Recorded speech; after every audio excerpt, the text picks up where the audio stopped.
قم يا حمني وتكلم أمام أصدقائك عن الطبيعة وفوائدها. حاضر أستاذ. نظرت إلى الطبيعة فوجدت دودة، والدودة أنواع: دودة الغاز ودودة الأرض ودودة الشريطية حمني حبيبي، إيش جاب الدود بالنص؟ احكي لي موضوع عن الفاكهة. اشتريت تفاحة فوجدت فيها دودة، والدودة أنواع: دودة الغاز ودودة الأرض والدودة. كافي ولا كافي؟ ايش لزقت بالدود؟ احكي لي موضوعا عن الفضاء الخارجي وتم بيه دود.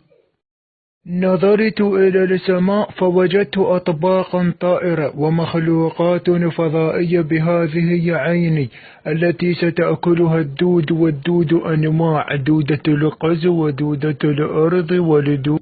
ولا كافي حيوان، ايش لزقت بالدود؟ من دود الأكلك وأكل الخلفوك، ولا قتلتني بالدود حتى أحس بعلبات دودة. إيه لزقت فو عليك وعلى الخلفوك.